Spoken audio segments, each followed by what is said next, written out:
The map of Europe now differs greatly from that designed by negotiators at the Congress of Vienna. 6 great powers dominate the continent. Their goal is to intervene in international affairs. At the center of Europe, 3 powers occupy a space which was still partitioned in 1815. The Austro-Hungarian Empire, now a double monarchy, remains a state in which each kingdom has its own minorities. Its situation encourages it to enlarge its zone of influence in the Balkans.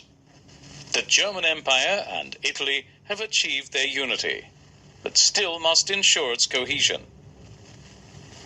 In the east, the immense Russian Empire extends from Poland to the Pacific. It encompasses diverse peoples in Europe and Asia. The Tsar devotes himself to maintaining the unity of this empire and endeavors to spread its influence by carrying out a pan-Slavic policy towards the Balkans. In the west, France and England, the most anciently constituted and democratic nations, deploy concurrent colonial policies.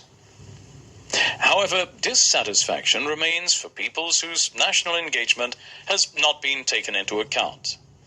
Demands based on language, religion, and culture increase within states constituted as nation-states or multinational empires.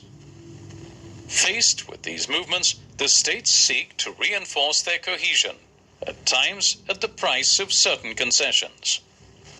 The Russians attempt to divide and rule in Finland and in the Baltic countries.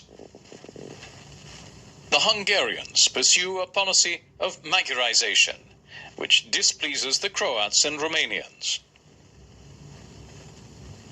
Austria seeks a compromise in Bohemia between the German and Czech populations.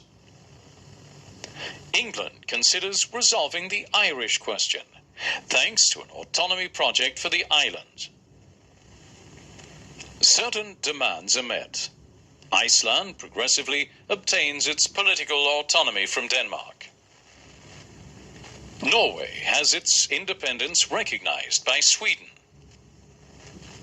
While in the Balkans, new states are built on the ruins of the Ottoman Empire. On the diplomatic plane, relations among the powers have been transformed. Gradually, a system of alliances has been substituted for the ideal of a European order, hoped for at the time of the Congress of Vienna. This system, at the turn of the century, divides Europe into 2 hostile blocs. On one side, Germany, Austria-Hungary, and Italy, grouped together within the Triple Alliance.